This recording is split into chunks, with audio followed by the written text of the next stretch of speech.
Definitely going to be very, very scary on the Divine Judgment. I think in the regular season, we can draw parallels to how Yehezkiel and Yawi are used to playing this Loyi Kaja combo. You get so many ways of creativity to flank with the Loyi diversion to send that Kaja. And here you're seeing that underrated element from the chip. The global pressure is great, the card control is great, but the early game pressure though, whoa, Sorizo! Forcing out a flicker early on. Already a burn to the flicker, and Sorizo still has that sentry to get away. Very, very aggressive BTR just invading the jungles. That's what you want to do on the Barats, and that's exactly what they're able to get. Mid control, even the XP, the Masha, struggling a bit against that CC early. Not level 4 just yet. Superken wants to go for more. Oh. Pulls Ray back. Moreno's there to follow it up. Ray still able to sustain for a bit, but Sorizo is rotating as well. Ray gonna be first blood. Sorizo takes the first kill. Already, Rashi, you can see the downside of picking a Masha in this early game. Well, there's that, but there's also the spammable nature of the heroes of Bigetron. I was talking earlier about this chip and how often he can just spam out this skill that does damage and shields himself as well. In that fight, you can see that everyone, including Superken, have just so much more spells available, so much shorter cooldowns compared to the members of Geek Fam, and that's how they were able to just be forced, pull it away. Superken now trying to go for an invade. Ray, they're gonna be forced to try and go for something. Retribution though, used up by Superken. He's a level ahead and he has no interest on the turtle so far. He's actually staying around, going to the mid lane now. But then now rotating finally to the turtle. We finally see the prime example of why BTR was so good in the regular season, just choking everyone on the opposing side. They know that they have the early game advantage, and right away capitalize on that. Perfect objectives, no contest whatsoever. Ray has been having a hard time in this match. Beloyski, no flicker still, and Sorizo want to utilize this lane prio. Bigetron Alpha in the enemy jungle, just conquering, not letting Ray get farm, trying to take everything. Even the orange buff now, Beloyski gonna be stunned up by Key, still able to dash out to safety. Superken's retry is back up, and they will be able to steal this orange buff with no contest. Without the Divine Judgment, there's no way for Geek to really threaten anything, any kind of pick-off right there. And again, the tempo here from Bigetron is so fast, so oppressive. And this is before the chip's portal is even in the picture. This is gonna get even worse the longer the game goes, as we take a look at the talent prediction by the Samsung Galaxy series. Bit of banter here from the Indonesian desk. Bit of banter from us, 3-0. You said 5-0. I know your prediction. I was kind of disappointed they didn't put it 5-0. Diversion. Oh, just to the bottom lane. Oh, we pull him on. Straight with the Divine Judgment. Beloyski goes. And that flicker too. 1-1 on the board. Gotta be a bit more careful next time. Amon definitely overstaying his welcome. He has to count the possibility of diversion coming out of nowhere with the global presence. Fortunately for him, the wave is pushing in his direction, so Key will be trying to just be annoying right here with Superken. But Eman himself, I guess he felt a bit more comfortable, a bit more safe, because he went for the tenacity and the firmness, but now Superken already doing Superken things. Stealing it away. Ray tried to outsmart Superken or out-retry him. Retrying early, but it only enables Superken with that advantage to keep that advantage going. Now, 3 levels ahead of Ray. How do you solve this, Arashi? The fact that Faraz just coming out of nowhere in every part of jungle from Ray, and you don't really have enough resources in this early of a game to pretty much punish that. It's just the difference in the roam presence. The Kaja, of course, can do some damage, can provide some utility, but the chip we've seen, with the skills, technically being aggressive and defensive at the same time, he just has a bit more of an edge when it comes to those early game fights. I think if Geekfam can stall the game a bit longer, get some items, a boy for instance, already with the enchanted talisman, will be doing a lot more damage right here. And we know how terrifying the Loyi can be, but look at Key! Shortcut onto Beloyski, can't go for the Divine Judgment, terrified down Moreno! Steals the Divine Judgment away to pull Chadera. And Aman picks up a double kill. Superken, a missed Detona's welcome, but he's done the job, zoning a boy and Ray. Now trying to zone Ray from this turret for a possible turret take.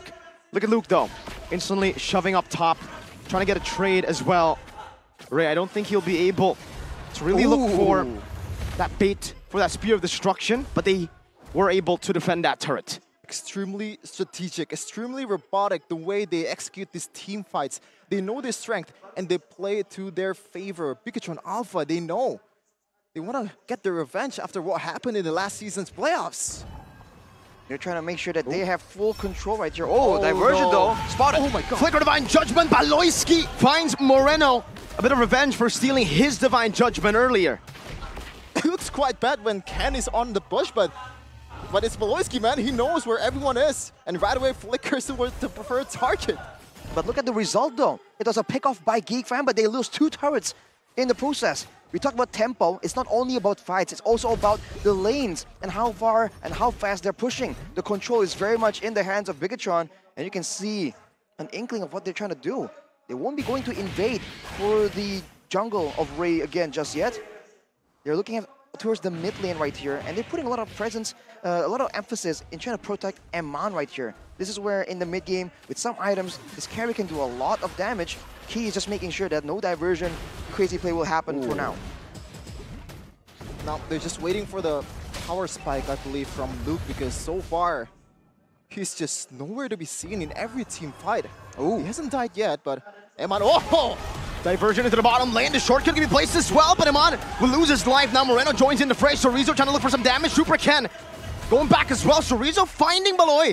Luke chasing down Key, who is concealed. The flicker as well, and the thunderclap with the Spear of Destruction finds its mark. Luke now going to be poked down by Chorizo as he pops into Vengeance to deny any possible further trades from Chadera. 2 for 2. That's unfortunate for Eman. Going into that bush, that fateful bush, as the diversion comes in. What do we call that bush? What do we call that bush, Mirko? The Kumar bush. The Kumar bush. Man, Key tried his best to try and follow up, to try and go for a knock-up to save Eman, but it just wasn't enough. But it's a great response from Bigetron to at least equalize. But the fact that they lost their gold laner puts Bigetron just a little bit in a setback. But considering the full control, doesn't matter. Chadera not walking into a bush, but almost walking to his demise. Chorizo pulled down by Baloy. Without a Divine Judgment, no Vengeance to be used. It's a big shutdown, a bounty for a boy. Oh, finally something to work with. GAME1 finding a kill from the engage from Bigetron Alpha, but Arashi so far, 3 objectives. We don't see this very often. 3 no contests from GAME1 on the Turtles. I mean, can you blame them with how Bigetron is playing? They can still do the same exact thing continuously until Chadera starts ramping up in damage, because he needs to be able to actually shred through Super Can. That's a very early Winter Truncheon from Moreno though, hinting at maybe an attempt at making a play. But for now, Bigetron, they have to just be careful with their positioning and the formation, because the Super Can is in the front. Look at this, Radiant Armor, along with the Blade Armor already. He can just stand there and tank up a lot of damage. Now, diversion though. Spotted out. Yep. A lot of respect for Luke and also Chadera. Boy still has that flicker. He did bait out the CC ult though. Yeah, 2 Blade Armors from Bigetron Alpha, trying to counter those basic attacks coming in from GAME1. And also, I believe Eman is on his way towards Wind of Nature. It's going to be harder for Chadera and Luke, especially if you're going to go all in on these heroes. More wall to bypass, more wall to be jumped on. Meanwhile, Diversion. And the conceal Baloyski has the flicker, goes in! Winner truncheon by Moreno! And he flickers out to safety. Now it's going to be Key with the re-engage, but Ray stops him in his tracks. Meanwhile, the back. Luke jumping in with a thunderclap. Ray finding Key. Death to his welcome, Eman versus the world with Super Ken. Baloyski's still going to be able to survive, and Ray finds an Appraiser's Wrath. Eman cannot deal with him, and it's a win for GAME1. It's a 3-4-1. a battle of isolation, Arashi. Luke just doing work in the backline. Meanwhile, Ken, he can't really do anything. He has no damage. He has no business to be there when there's no follow-up whatsoever. It was looking quite okay with Ken being backed up by Eman, but unfortunately, Eman trying to hit over the wall with a short range on the carry. And of course, the Winter Truncheon from Moreno, expecting a play, trying to deny it, but almost like overthinking it, outplaying himself in that engagement. With the Lord up though, immediately Bigetron, they're the ones pulling the trigger, trying to initiate this Lord dance. GAME1, they spotted out though, and now this is the Lord dance that GAME1 is just notorious for doing. Uh-oh. In the back, there's a flank by Key. He gets suppressed. The Divine Judgment is used up, and now that's his welcome. Finding Ray. Eman picks it up. Now a 3-man stun as they get tied up as well, but Chadera is still free hitting. Meanwhile, Eman doing the same thing, gets caught in the dispersion and the rotation A boy cannot follow through. Bigetron will be happy with that trade. A Lord, another diversion. Don Moreno steals the Divine Judgment, not able to use it. Gets zoned away, and it's Geek Fam who are on the chase. Finds a tier 1 in the mid lane. The hardest part of playing against a Luo Yi, you gotta stay on your toes for those diversion plays out of nowhere. This is the tough part about Bigetron's composition right now. Earlier, they were able to just send Super Ken in the front, let him tank everything, and let Key to be a lot more active around the map. Now with the Lords coming up, these objectives that can't be ignored, you're seeing that Super Ken has to stay near the Lord, and Key is the one face checking. But now look at that Geek Fam. Going on to Beloisky with a stun as well. No shortcut yet. A boy gets pulled back. No flicker right into Detina's mouth. Eman still able to kite back now. Luke with a thunderclap only onto Super Ken. But the Divine Judgment used up as well, and Eman is still free hitting. Geek Fam forced back. The Lord still marching down in the bottom lane. Bigetron Alpha now trying to get more value with that neutral objective. 3-item power spike for Chidera though. The fact that the Divine Judgment was available for Moreno and he wasn't able to use it says a lot, but now going for the turret still. Bigetron trying to push the aggression, knowing that a boy won't be up, the main wave control tool. And now Beloisky's the one that gets pulled back by the Divine Judgment. Ray tries to stop that from happening. Chidera though, doing a good job at clearing and also dealing damage in the back. He spots out the diversion, but Eman still will be thunderclap. Luke with a flicker, and now one last scratch. Moreno running for the hills, trying to deal damage, pops into Winter Truncheon, but gets recalled on and sliced down by Ray. Mai Shiranui popping off in FPL Indonesia Season 13. Oh man, what a play from Luke, what a chase, and right now it's 4v1. They can capitalize this really, really easily, getting those turrets. But Arashi, I want to ask you, it was like 2k gold lead for Bigetron Alpha. What do you think made Geek Fam so comfortable, so confident in that team fight? They want to go for it every time. The fact that there's no flank potential, there's no pickoff enabled by the chip, and the fact that they have a Luo Yi and a Moskov, that is a lot of damage. Let's take a look at the replay presented by our official tournament smartphone, the Samsung Galaxy series. It began with this play onto Beloisky, but it's a roamer. And in the meantime, look at Eman. He wasn't hit at all here. It's all residual damage from Chidera, and there comes the flank. We talked about flanking being a big portion of the success here. For Bigetron, they're the ones being flanked instead. And having a carry, having Eman there, matching up against Luke on the Masha. We're seeing again that this Masha is so oppressive. He already has one BOD. We'll have to see if he really has the other. He went for the Malefic Roar even. He's trying to shred down everyone. It's not just the squishies, man. Even the tankier members like Super Ken were deleted earlier. Powerful Mai. Yep. Two big items. For sure. Massive items. Massive. Goni would say intense items. Oh, it's a weird word to use. It's classic Goni. Okay, but right now, a trouble from Bigetron Alpha's composition. Especially, I think one of the most underrated part of Moskov is the fact that that penetration from the basic attack, that it's not really offered from Eman. He's like a one-target hero as a carry, and you get man-to-man by Mai? Like, what are you supposed to do at a time? It's tough, man. You have to rely on the Wind of Nature timing, but Chidera has a Wind of Nature as well.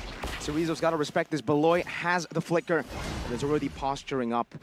Meanwhile, Key in the bottom lane just trying to get that map pressure. They do have that still, technically.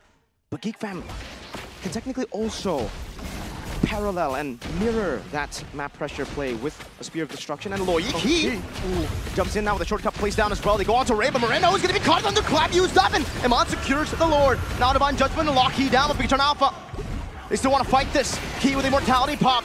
Luke picks up the kill. The portal's still there. The diversion into the back line, and Cerezo's going to be melted down. But they're able to pick up the portal, and Eman is left alone, all alone in the mid lane. He has been isolated, and now Luke on the Masha assassinates him. Once again, the overextension, they definitely overstaying their welcome. They knew that he can't be safe. Why are they staying? They're just forced to do so, and Luke goes in immediately. So with one more HP bar, Moreno gets a Terrifying diversion as well. Geek Fam are dealing with the Lord, and this Lord advantage might as well be Geek Fam's. Extra gold, I'll take it. It's great for Bigetron to take that Lord out of the picture. So now, during these precious seconds without a neutral objective that Geek Fam can just play around, this is where Bigetron can be a bit creative. But without turrets left right now, technically, they're always wondering when that next diversion is gonna show up. trying to go for some farm as of right now, but this is a big problem. It almost seems like Chidera on the Moskov is out-damaging Eman. Yep. Not just in the AoE department, but even in the single target department. Even though technically on paper, they are at the same item power spike point, Chidera is just getting a lot more value from the Moskov. Again, we talked about flexibility in the roaming position. In the gold is the same exact situation. Although for Super Ken, he went for the Sky Guardian helmet that helps him whenever they are just dancing around the Lord to take some of that chip damage, some of that poke to back off. But now with the Lightning Truncheon, I think a boy is intending to go for something massive here. If he can go and land a combo onto Eman, there will be a lot of damage that he cannot ignore, and he has no protection from. Only the Rose Gold Meteor now. Oh my goodness. So to the bush now, an all-out fight, able to find a Divine Judgment. Oh Super my Ken! God! The damage overloads Bigetron Alpha! The system is offline! The geeks have decoded the robots! That was 0 to 100. What an escalation right now. They're forced to make a Hail Mary repair play here. What? Eman goes in onto a boy, not even able to find it. Now Key as well, with a desperate attempt at an assassination. The shortcut does nothing, but it will bring Geek Fam into that shortcut to take game 1. Geek Fam are battle tested. It doesn't matter if they hold the early game so dominant. Bigetron Alpha just invading all the jungles from Geek Fam. But right away, when Luke is online, the whole Geek Fam is online and the system is offline. What a crazy turn of events. It was looking so good, but we're seeing this as a pattern. A lot of teams can get that control, can get that advantage in the early game. But that mid to late game, so many teams in the playoffs right now have the discipline, have the presence of mind to not lose their cool and mount an insane comeback. Geek Fam has showed that yet again. Now Bigetron, the first in the regular seasons, on the back foot. About to be eliminated, on the brink of elimination. 1-0 start to the Geeks. And Bigetron Alpha, you said something about Geek earlier. You said their mental fortitude to be able to mount a comeback up, to be able to stay, weather that storm in the early game. But where was that for Bigetron Alpha? Where was that mental?